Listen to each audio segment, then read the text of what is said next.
Hello. Well, this is a little different. This is your captain speaking.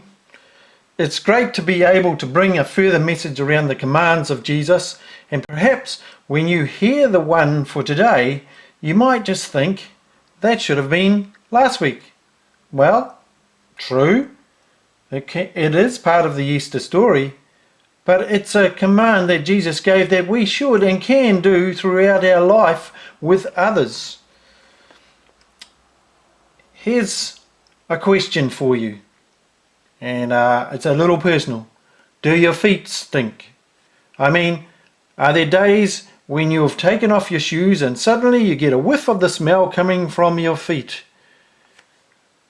I knew a young person. Well, they were young at the time.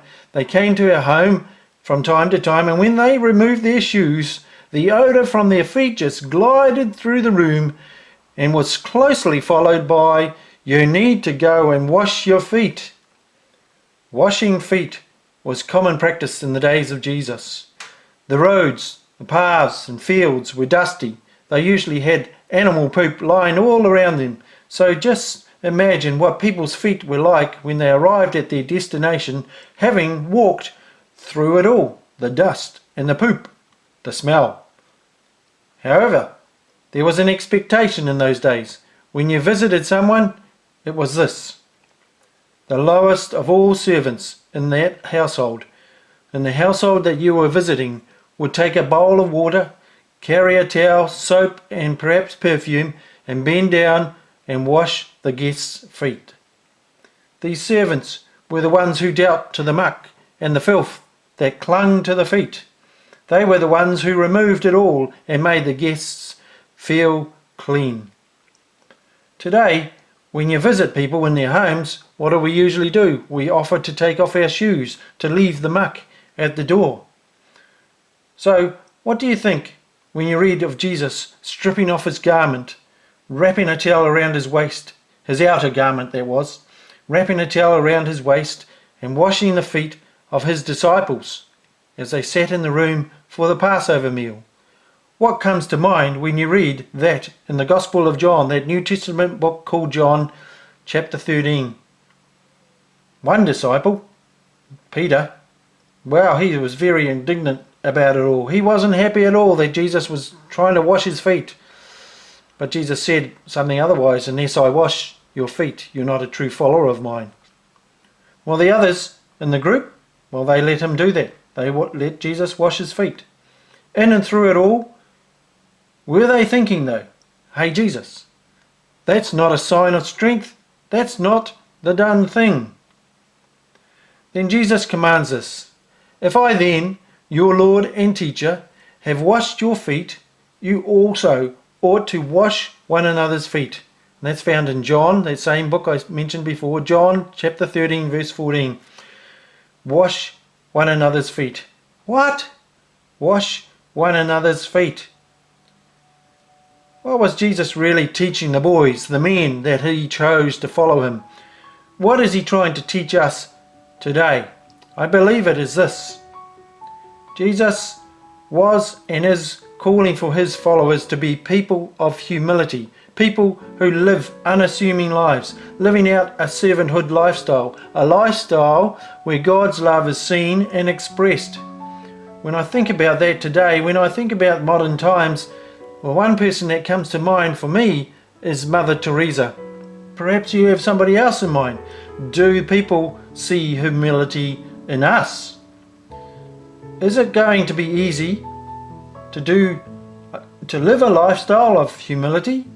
Well, I guess we could say yes and no.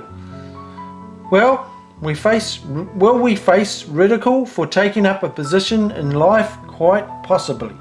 Is it worth it? Yes, if we are to follow the command of Jesus. The world teaches that it's all about getting to the top, being in charge, being strong. Humble people are weak, yet Jesus teaches the opposite. If we can't submit to being humble servants like Jesus, if we can't do things without expecting pats on the back, if we want fanfares and recognition above others, we won't be able to wash one another's feet. In fact, with such an attitude, we are like Peter.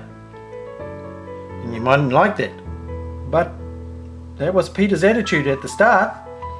On the other hand, if we see the act of serving others not as one of weakness, but rather of strength from the blessings the Lord gives through how we act, like Paul, we too will be able to say, "For when I am weak, I am strong. When I am weak, I am strong." Our strength to serve comes through our love for Jesus, and this love can be expressed as we undertake to always wash one another's feet, to live humbly. We must take off our outer garment, those feelings and thoughts, that action of speaking down to people, the push to be one up on others. That garment, that type of garment, needs to be laid down at the feet of Jesus. And let Him wash our feet. Let Him clean the filth and the muck out of our life. When we let Jesus do that, we can take up the towel, the bowl of water, the soap, and go and love others by washing their feet quietly, unassumingly, without fuss, so that they experience the love of God as they are served. Even in these trying times, we can serve in our homes. If we are carrying out essential service, we can serve. We can serve those who serve us at the supermarkets, at the petrol station. Whenever we can, we are called to wash one another's feet. A position of humility. Those of our church family who have the book Follow 52, look up week 51 and delve a bit more into the subject. Look up those extra verses. 1 Corinthians chapter 16 verse 14, Proverbs chapter 11 verse 25, 1 Corinthians again, this time chapter 11 verse 1, and James chapter 3 verse 3. Have a look at them. Even if you haven't got the book, look them up and see what insight God has for you. And just to let you know, Jeanette and I are doing the same thing. We're looking up this book. We're studying it just as much as you are.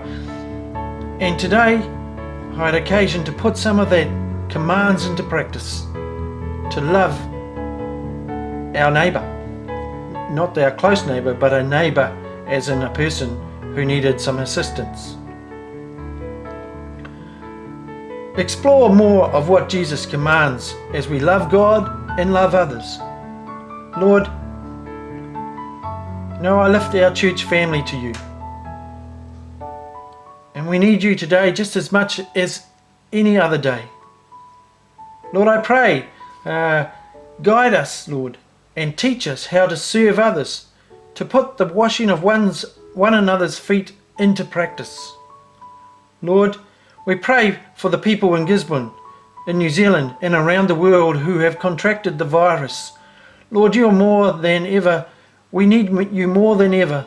We need your strength to bring your kingdom's power to bear in this situation.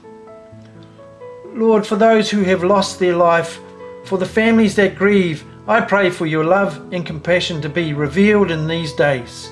And Lord, forgive us for our failings and our turning away from you. Lead us into seeking your kingdom first, always. Restore us into a right relationship with you. Lord, I pray these things in your mighty name. Amen. Have a great day, everyone.